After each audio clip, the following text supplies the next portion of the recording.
अब ये एरिया जो है मेरा, ये यूएसए, अमेरिका, और ये मान लेते हैं हमारा इंडिया। अब वो आ रहा है, ठीक है, अब वो आ रहा है, किसके द्वारा आ रहा है? वो पानी वाले रास्ते से आ रहा है, यानी कि समुद्री रास्ते से आ रहा है। उसका कोई शिपिंग बिजनेस चल रहा है, वो कुछ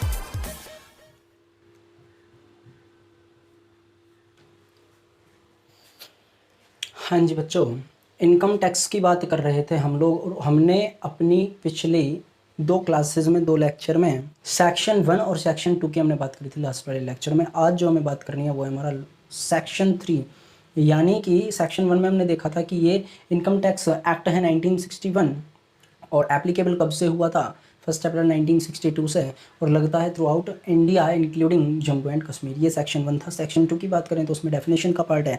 डेफिनेशन वाले पार्ट का मतलब क्या होता है कि अधिकतर जो डेफिनेशन इनकम टैक्स एक्ट में दी हुई हैं वो आपकी कौन इंक्लूड करता है? सेक्शन 1 इंक्लूड होती हैं आपकी सेक्शन 2 में।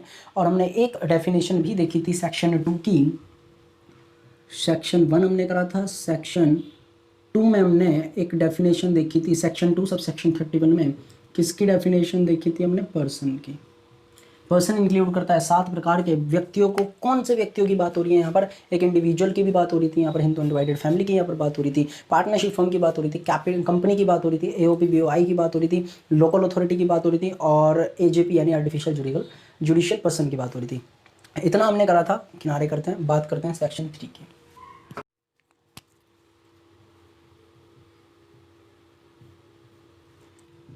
सेक्शन 3 यानी प्रीवियस ईयर। क्या है सेक्शन 3 में?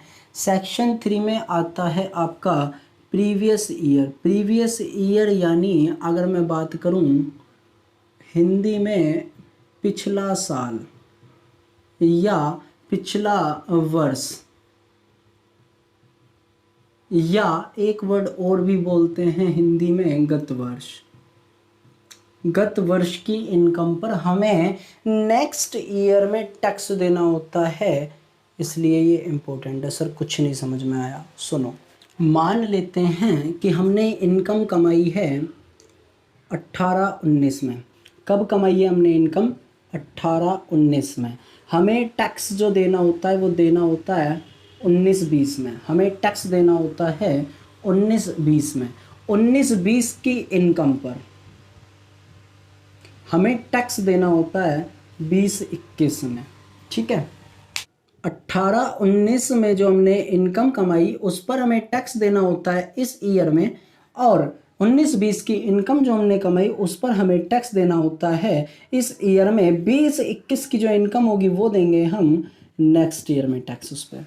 मतलब सर ये कहना चाह रहे हो पिछले साल की इनकम पर नेक्स्ट ईयर में, अगले वाले वर्ष में हमें टैक्स देना होता है। प्रीवियस ईयर की इनकम पर नेक्स्ट ईयर में हमें क्या करना होता है? टैक्स देना होता है, सीधी बात, ठीक है। सेक्शन 3 क्या कहेगा?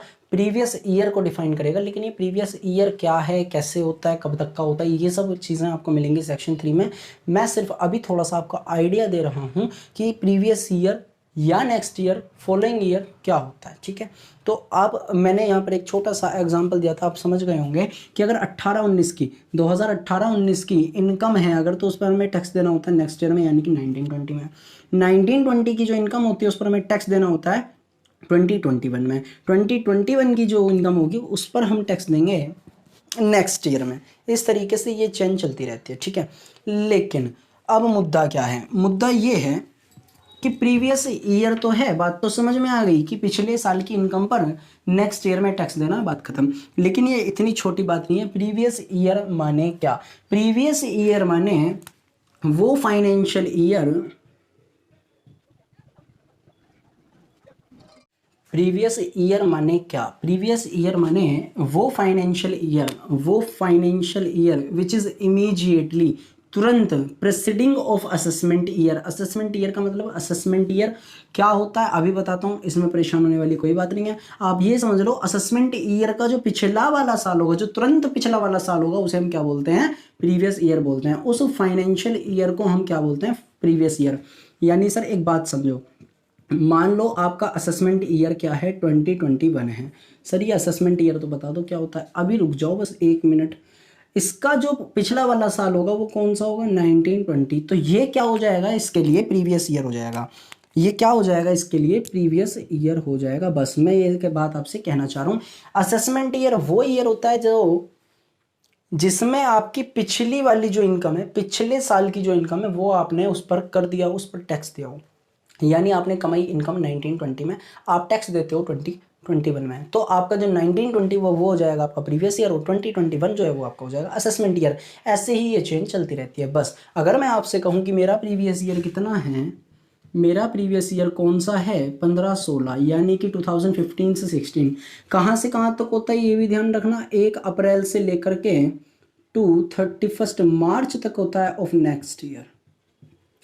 ये होता है पूरा एक प्रीवियस ईयर, यानी कि 1 अप्रैल से लेकर अगले 31 मार्च तक होता है, नेक्स्ट ईयर के 31 मार्च तक होता है, जिसे हम क्या कहते हैं, प्रीवियस ईयर कहते हैं। अगर वो 15-16 है तो उसके लिए जो असेसमेंट ईयर होगा वो होगा 16-17।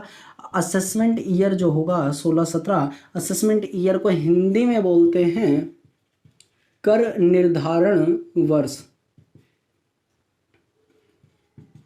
कर निर्धारण वर्ष बोलते हैं हिंदी में इसको, असेसमेंट ईयर को। गत वर्ष बोलते हैं पिछले वाले साल को, यानी कि प्रीवियस ईयर को बोलते हैं हम गत वर्ष। इतना नोट करें, आगे कराते हैं फिर। कुछ एक्सेप्शंस भी हैं। एक्सेप्शंस से मतलब होता है अपवाद, यानी कि जो चीज़ जैसी है वो गलत भी है कुछ चीज़ों में। यानी कि सर क्या मतलब, section 3 of income tax act 1961 कहता है कि previous year is a financial year which is immediately of assessment year. यानी कि असेसमेंट ईयर के तुरंत पिछले वाला साल जो होगा वो क्या होगा, प्रीवियस ईयर माना जाएगा, यानी कि पिछला साल माना जाएगा। लेकिन क्या, कुछ ऐसी सिचुएशंस, कुछ ऐसे पॉइंट्स हैं, कुछ ऐसी कंडीशंस हैं, कुछ ऐसे हालात हैं जहां पर प्रीवियस ईयर ही असेसमेंट ईयर माना जाता है। दोबारा सुन लो, कुछ ऐसे पॉइंट हैं जहां पर प्रीवियस ईयर ही असेसमेंट ईयर माना जाता है। यानी कि सर क्या मतलब बेटा, मतलब ये 1920 आपका क्या है, मान लो प्रीवियस ईयर है, असेसमेंट ईयर क्या होना चाहिए, 2021। लेकिन कुछ केसेस ऐसे हैं जहां पर 2021 को असेसमेंट ईयर ना माना जाए, प्रीवियस ईयर 1920 है तो असेसमेंट ईयर भी इसे ही माना जाएगा। वो कौन से पॉइंट हैं, वो ये 5 पॉइंट हैं। कितने पॉइंट हैं, 5 पॉइंट है। 5 केसेस हैं ऐसे जो कि एक्सेप्शन देते हैं इस रूल को, इस सेक्शन को। वो क्या है 5 पॉइंट, उसे सुन ले जरा ध्यान से।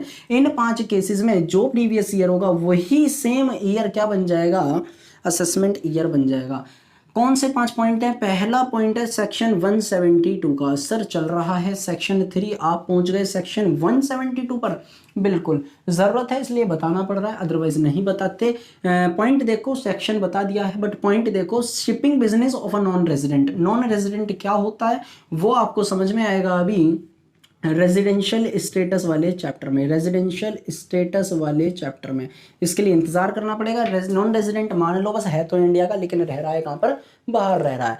मतलब ये कोई व्यक्ति इंडिया का है, मिस्टर रॉकी हैं, वो इंडिया के हैं, मूल रूप से इंडियन ओरिजिन से रिलेट करते हैं, बट वो रह रहे हैं कहाँ पर, भारत के बाहर रह रहे हैं, अमेरिका, लंदन, फ्रांस, कहीं भी वो रह रहे हों, ऐसे व्यक्ति को हम नॉन रेजिडेंट मानते हैं। फिलहाल बस ये इतना सा पॉइंट दिमाग में रखो। असल में नॉन रेजिडेंट हम किसे मानेंगे वो पढ़ेंगे हम चैप्टर में। किस चैप्टर में, रेजिडेंशियल स्टेटस वाले चैप्टर में। ठीक है सर। एक नॉन रेजिडेंट का बिजनेस अगर शिपिंग बिजनेस है तो उसके केस में क्या होता है कि सेम प्रीवियस ईयर में ही हम असेसमेंट ईयर मानते हैं। यानी कि कैसे, मान लो कि जो नॉन रेजिडेंट है वो अमेरिका का बंदा है, ऐसे मान लेते हैं जरा, नॉन रेजिडेंट जो है वो अमेरिका का बंदा है। अब ये एरिया जो है मेरा, ये यूएसए, अमेरिका, और ये मान लेते हैं हमारा इंडिया। अब वो आ रहा है, ठीक है, अब वो आ रहा है किसके द्वारा आ रहा है, वो पानी वाले रास्ते से आ रहा है, यानी कि समुद्री रास्ते से आ रहा है, उसका कोई शिपिंग बिजनेस चल रहा है, वो कुछ गुड्स भी ले लेता है, लोड करता है, या कोई सर्विसेज भी देता है, या कोई सर्विसेज भी देता है, गुड्स देता है, सर्विसेज देता है, यानी कि भाड़े पर लाता है, यानी कि किराया लेता है, उसे शिपिंग बिजनेस समझ रहे होंगे आप, जहाज वगैरह में वो काम करता है, यानी कि कोई ऐसा बिजनेस है उसका जो कि शिपिंग से रिलेटेड है, आ रहा है दूसरे किसी कंट्री से आकर के हमारी कंट्री में आता है, वो पैसा कमाता है और जाने के लिए सोचता है। अब हमें ये तो नहीं पता कि वो नेक्स्ट ईयर आएगा क्या यार पैसे देने के लिए, या वो करंट ईयर में पैसे दे के जाएगा, इसका कोई भरोसा नहीं है। तो इसलिए रूल बनाया गया है कि शिपिंग बिजनेस जिस भी व्यक्ति का होगा, यानी कि नॉन रेजिडेंट होगा तो बट ऑब्वियस है कि उसी को हम देखेंगे। रेजिडेंट के केस की कोई बात ही नहीं, रेजिडेंट तो हमारे इंडिया का ही बंदा होगा, यानी कि बाहर का कोई बंदा है, वो आता है इंडिया में, कुछ बंदे उतारता है, कुछ गुड्स उतारता है, अनलोडिंग करता है, पैसे कमाता है। पैसे कमाने के बाद जो उसकी अर्निंग, जो भी उसकी कमाई होती है, उस पर उसे टैक्स देना पड़ता है सेम प्रीवियस ईयर में। ठीक है, इसमें कोई कहीं प्रॉब्लम नहीं है, देने भी चाहिए उसे। जिस दिन उसने पैसे कमाए उसके लिए प्रोसेसिंग होती है, उसे पैसे तुरंत देने पड़ेंगे। ठीक है, इस केस में तो सेक्शन 172 कहता है shipping business of non resident, उसे सेम प्रीवियस ईयर में टैक्स देना पड़ेगा, यानी कि उसके लिए असेसमेंट ईयर प्रीवियस ईयर वाला ही हो जाएगा। ठीक है, सेकंड पॉइंट को देखते हैं। पर्सन, एक ऐसा पर्सन जो लिविंग इंडिया, यानी कि इंडिया को छोड़ रहा है, इंडिया को त्याग रहा है फॉरएवर, यानी कि सदा के लिए। मैं मिस्टर ए ऐसे मानते हैं, वैसे तो मिस्टर आलोक होना चाहिए बट कोई नहीं, मिस्टर ए, मिस्टर ए हैं, इंडियन हैं, लेकिन इंडिया को छोड़ रहे हैं किसी काम की वजह से, मान लो, या कोई बात है, कोई भी ऐसा पॉइंट है, या तो सर्विस करने जा रहे हैं, बिजनेस कहीं बाहर करना चाह रहे हैं, या फैमिली बाहर रहना चाह रही है, या प्लेसमेंट किसी कंपनी की वजह से बाहर हो गया, कोई भी पॉइंट हो, ऐसा व्यक्ति जो इंडिया ही छोड़कर जा रहा हो तो उसे सेम प्रीवियस ईयर में टैक्स देना होता है, यानी कि उसके लिए प्रीवियस ईयर और असेसमेंट ईयर सेम लगता है।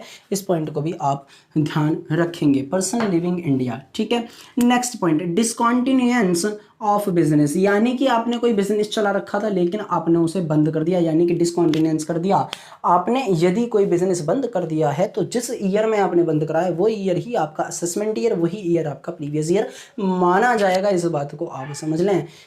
कितने पॉइंट बताए मैंने? 3 पॉइंट। पहला सेक्शन 172 से is that shipping business of non resident, case number 2 person living India, and case number 3 discontinuance of business. ठीक है, किसी भी ऐसे केस में अगर ये पॉइंट आते हैं तो सेम प्रीवियस ईयर माना जाएगा असेसमेंट ईयर के लिए, या ये कह लो असेसमेंट ईयर माना जाएगा प्रीवियस ईयर के लिए, मतलब असेसमेंट ईयर और प्रीवियस ईयर दोनों सेम होंगे इन 5 कंडीशन में। 3 कंडीशन हम बता चुके हैं, आगे बढ़ते हैं। एओपीओ यानी एसोसिएशन ऑफ पर्सन हो, बीओआई बॉडी ऑफ इंडिविजुअल हो, एजेपी आर्टिफिशियल जुडिशियल पर्सन हो, इनमें से अगर कोई भी ऑर्गेनाइजेशन है और एक स्पेसिफिक टाइम पीरियड के लिए चलती है, यानी कि मैं ये कहना चाह रहा हूँ आपने कोई बिजनेस क्रिएट करा, बस आपने लक्ष्य पूरा होने तक आपका कोई टारगेट था या स्पेसिफिक कोई टाइम पीरियड था, बस आपने तभी तक वो चलाना है, उसके बाद आपको बंद करना है, तो उस केसेस में आपको सेम प्रीवियस ईयर में जब आप बिजनेस को बंद कर रहे हो टैक्स देना पड़ेगा। आपके लिए वही प्रीवियस ईयर, वही असेसमेंट ईयर लग जाएगा। कोई इसमें सोचने वाली बात नहीं है। ऐसा मत सोचना कि हम बिजनेस को आज बंद कर दें और नेक्स्ट ईयर हम टैक्स देंगे, ऐसा कुछ नहीं है। जिस ईयर में आप बिजनेस को बंद कर रहे हो आपको टैक्स उसी ईयर में, यानी कि सेम ईयर में आपको टैक्स देना पड़ेगा। इस केस में भी आपका previous year assessment year same हो जाता है। नेक्स्ट एक पॉइंट है बहुत छोटा सा, transfer of assets and property to avoid tax. Tax से बचने के लिए, टू अवॉइड टैक्स, टैक्स से बचने के लिए आपने कोई एसेट या कोई प्रॉपर्टी क्या कर दी, ट्रांसफर कर दी। ट्रांसफर का मतलब होता है सेल से, लेकिन ट्रांसफर में बहुत सारी चीज़ें छिपी हुई हैं, ध्यान रखना। ट्रांसफर का मतलब होता है फिलहाल सेल से। आपको ये चीज़ अभी चैप्टर में समझ में आएगी। किस चैप्टर में समझ में आएगी बता देंगे आपको। ट्रांसफर ये आएगी बात आपको समझ में कैपिटल गेन वाले चैप्टर में, जहाँ पर हम प्रॉपर्टी को ट्रांसफर करेंगे, उससे कैपिटल गेन कमाएंगे और उस पर हमें टैक्स देना होता है। Short term capital gain, long term capital gain, ये सब चीज़ें हम कवर करेंगे। ट्रांसफर का मतलब फिलहाल अभी सेल समझ लो, लेकिन ट्रांसफर का मतलब काफ़ी अच्छा खासा है, उसमें 1 से 2 हमारे लेक्चर लगने वाले हैं। ठीक है, तो 5 पॉइंट हमने सीखे हैं। यहाँ पर कौन कौन से 5 पॉइंट हैं? पहला है सेक्शन 172 कहता है shipping business of non resident. ठीक है, नॉन रेजिडेंट कोई बंदा शिपिंग करता है हमारे बिजनेस इंडिया में आकर के, तो उसे टैक्स देना पड़ेगा सेम प्रीवियस ईयर में, उसके लिए असेसमेंट ईयर सेम वाला हो जाएगा। केस नंबर 2 में पर्सन लिविंग इंडिया, अगर कोई व्यक्ति भारत को छोड़ता है तो उसे सेम ईयर में उसे टैक्स देना पड़ेगा। पॉइंट नंबर 3 है डिसकॉन्टिन्यूएंस ऑफ बिजनेस, यानी कि बिजनेस को अगर आप बंद कर रहे हैं तो आपको उस केस में टैक्स सेम प्रीवियस ईयर में देना पड़ेगा। Previous year and assessment year will be same in 5 cases, ऐसे हम बोल सकते हैं। इन पर्टिकुलर एक केस नहीं कह रहा मैं, 5 केसेस कह रहा हूँ। पॉइंट नंबर 4 की बात करते हैं, नहीं 4 की बात करते हैं। पॉइंट नंबर AOP, BOI और आर्टिफिशियल जुडिकल पर्सन कोई ऐसी ऑर्गेनाइजेशन है जो सिर्फ एक स्पेसिफिक टाइम पीरियड के लिए थी, यानी कि एक पर्टिकुलर टाइम पीरियड के लिए थी, तो उन 5 केसेस में, इस केसेस में भी जिस दिन आप अपनी ऑर्गेनाइजेशन का टारगेट पूरा होता है या टाइम पूरा होता है, स्पेसिफिक टाइम पीरियड मेंशन है तो टाइम पीरियड पूरा होता है, आपको टैक्स देना पड़ेगा सेम प्रीवियस ईयर में। नेक्स्ट ईयर के लिए गवर्नमेंट इंतजार नहीं करेगी। Point number 5, transfer of asset and property of property to avoid tax, यानी कि टैक्स से बचने के लिए आपने, कैसे बच रहा है सर ये टैक्स से, प्रॉपर्टी को ट्रांसफर करने से कैसे बच रहा है टैक्स से, ये पॉइंट आपको समझ में आएगा चैप्टर कैपिटल गेन में।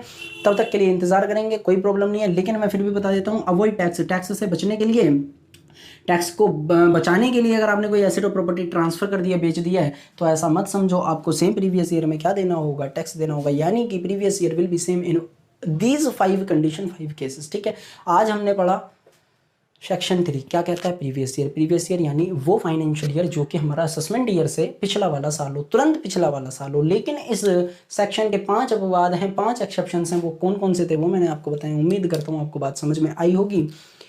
नहीं आते तो आप कमेंट करके बताइए कि सर इस प्रॉब्लम, ये प्रॉब्लम है, इस केस में मैं प्रॉब्लम रही है। अदरवाइज़ आपको अगर अच्छा लगा हो तो आप लोग लाइक करिए, मुझे थोड़ा बहुत मोटिवेट करने की कोशिश करें आप लोग, क्योंकि मैं अभी जो लेक्चर्स अभी लाऊंगा फ्यूचर में, वो डिपेंड करते हैं आपकी जो आई मीन जो आप लोग ऑडियंस हैं उसके रेस्पॉन्स पर। आप लोगों का रेस्पॉन्स नहीं होगा, थोड़ा मैं मतलब डीमोटिवेट ना हो जाऊँ उस बात से, तो आपको इस चीज़ का भी ध्यान रखना होगा। चलिए, थैंक यू गाइज।